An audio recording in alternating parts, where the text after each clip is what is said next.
Halo Sobat Kanal, berjumpa lagi dengan saya Irianiwati dari Departemen Patologi Anatomi.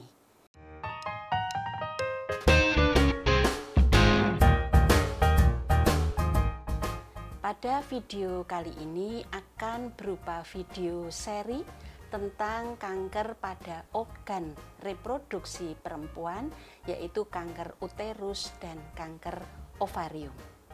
Video kali ini akan berfokus pada kanker uterus, terutama jenis karsinoma endometrioid. Uterus merupakan organ reproduksi perempuan. Dalam keadaan normal berukuran antara 7,5 kali 3,5 kali 3 cm dengan berat sekitar 30 sampai 40 gram. Uterus terdiri dari lapisan dalam yang disebut dengan endometrium dan lapisan otot disebut sebagai myometrium. Tebal normal endometrium itu kurang dari 14 mm. Keganasan pada uterus sebagian besar berasal dari endometrium, terutama komponen kelenjar, sehingga disebut sebagai karsinoma endometrioid. Karsinoma endometrioid dapat tumbuh masuk ke dalam kavum uteri atau sampai menembus dinding uterus, meluas ke serviks, vagina, dan ke organ sekitarnya.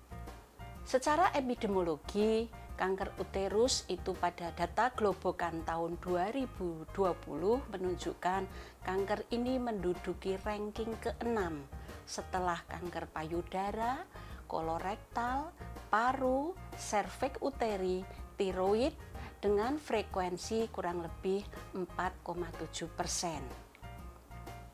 Berdasarkan tipe histopatologis, karsinoma endometrioid merupakan keganasan terbanyak dengan frekuensi 75%, sedangkan kanker jenis yang lain yaitu serous dan clear cell karsinoma frekuensinya lebih rendah. Karsinoma tipe endometrioid itu ada yang low grade, ada yang high grade, sedangkan yang serous dan clear cell karsinoma semuanya high grade. Kanker uterus itu pada umumnya dikelompokkan menjadi tipe 1 dan tipe 2 berdasarkan berbagai karakteristik. Kanker tipe 1 ini frekuensinya tertinggi sekitar 80 sampai 90% kejadiannya terjadi pada usia premenopause dengan tanda gejala menometroragi. Tumor ini terkait dengan paparan estrogen. Lesi prekursornya adalah hiperplasi endometrium yang berkembang menjadi hiperplasi ATP. Tumor ini sebagian besar grade rendah dengan invasi yang lebih minimal. Tipe histologisnya adalah karsinoma endometrioid. Perilakunya kurang progresif atau stabil. Dan gen yang terkait dengan karsinoma tipe 1 adalah gen PTEN, PIK, 3CA, KRAS, dan microsatellite instability.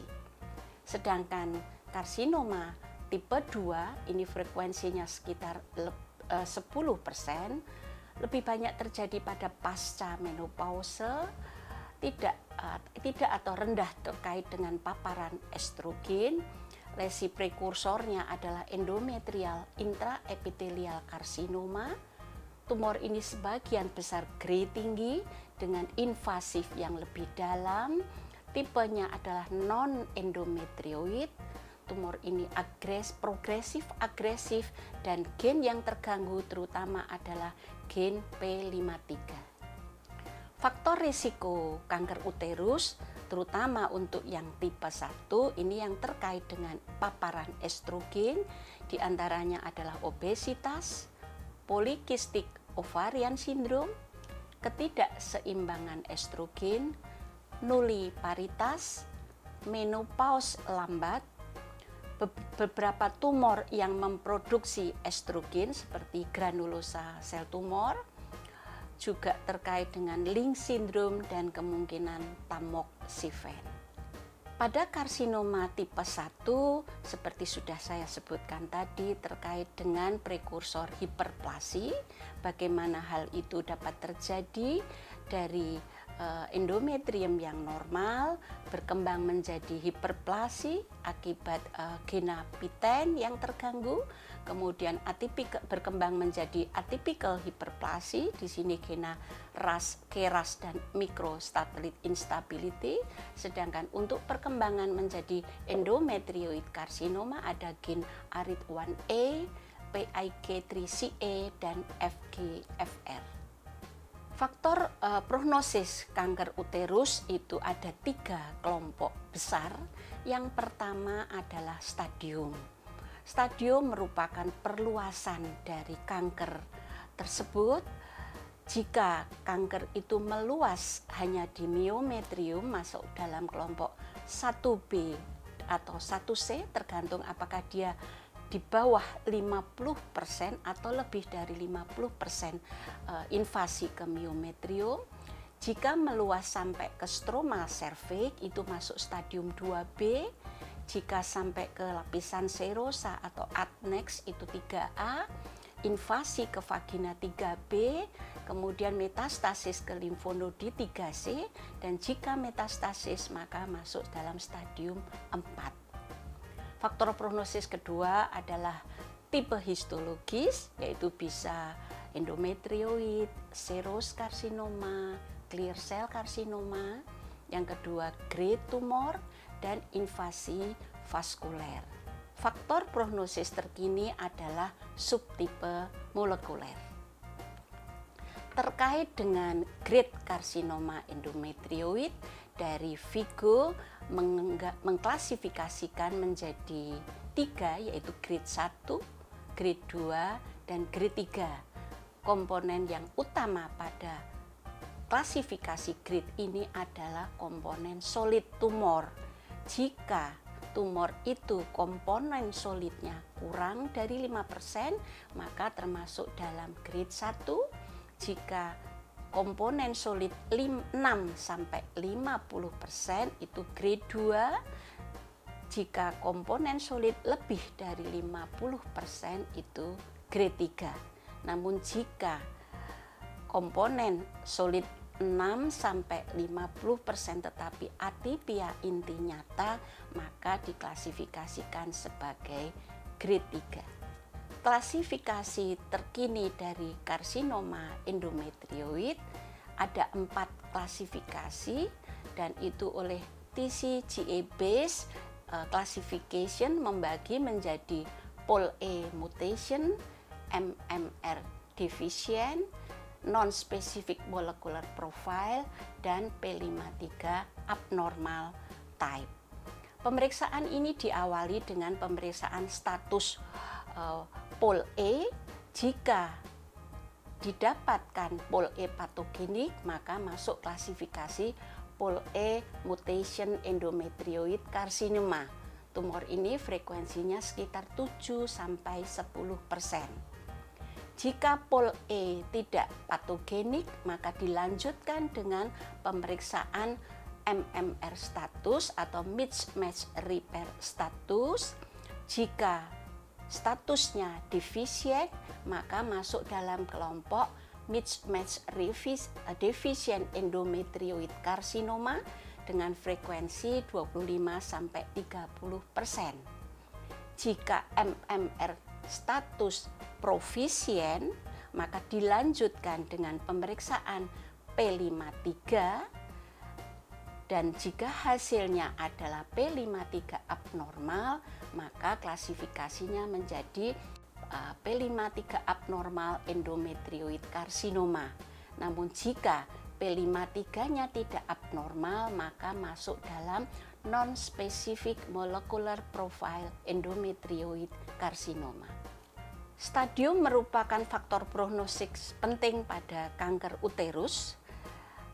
Stadium dibagi menjadi 4, yaitu stadium 1, stadium 2, stadium 3, dan stadium 4. Stadium 1 kanker masih terbatas pada uterus, Dan ketahanan pasien pada stadium ini, ketahanan hidup 5 tahunnya 85%. Kanker stadium 2 sudah meluas ke serviks, ketahanan hidup 5 tahun pasien 75%. Stadium 3, kanker sudah keluar dari uterus, ke ovarium, tuba, vagina, dan limfonud di sekitar dengan ketahanan hidup 5 tahun 45%. Namun jika kanker sudah meluas ke kandung kencing, ke rektum, keluar pelvis, paru, abdomen, ini termasuk stadium 4 dan ketahanan hidup pasien 5 tahun tinggal 25%. Manajemen standar untuk kanker uterus itu ada 4 komponen. Yang pertama adalah pembedahan, yang kedua radioterapi, yang ketiga kemoterapi, dan yang keempat adalah paliatif untuk pasien stadium lanjut. Dengan diketemukannya subtipe molekuler dari karsinoma endometrioid juga akan merubah pilihan terapi atau manajemen pada kanker endometrium. Kanker dengan subtipe POL-E mutation, kanker ini merupakan kanker dengan prognosis terbaik, maka kemungkinan tidak diperlukan terapi adjuvan atau deeskalasi. Kanker subtipe MMR deficient, prognosisnya intermediate, maka radioterapi dan mungkin imunoterapi dengan PD-L1 inhibitor dapat digunakan pada pasien tersebut. Kanker dengan P53 mutan, prognosisnya paling buruk. Pada kanker ini dibutuhkan kemoterapi dan terapi agent DDR targeting agent. Kemudian untuk yang non-specific molecular profile itu bisa diberikan radioterapi dan hormonal terapi. Sebagai ringkasan, karsinoma uterus itu ada 2 tipe, yaitu tipe pertama yang terkait estrogen, sering terjadi pada usia premenopause, jenis endometrioid, biasanya grade rendah dan kurang progresif. Tipe yang kedua, tipe ini tidak terkait estrogen, terjadi pada pasca menopause, jenis histologisnya non-endometrioid, high grade, dan tumor progresif. Ada 4 subtipe molekuler karsinoma endometrioid, yaitu POL-E, MMR deficient, P53 abnormal, dan non-specific molecular profile yang masing-masing berbeda dalam hal abnormalitas molekuler, faktor risiko, herediter dan lingkungan, prognosis, dan juga respon terapi. Stadium merupakan faktor prognosis penting. Stadium 1 prognosisnya baik dan ketahanan hidup 5 tahun bisa mencapai 85%, pasien dapat mendapatkan terapi operasi, kemoterapi, dan radiasi. Pasien stadium 4 prognosisnya paling buruk, ketahanan hidup 5 tahun 25%, dan terapi yang diberikan bersifat paliatif. Demikian video seri pertama kanker uterus. Saya Irianiwati, semoga bermanfaat. Sampai berjumpa pada video seri yang kedua tentang kanker ovarium.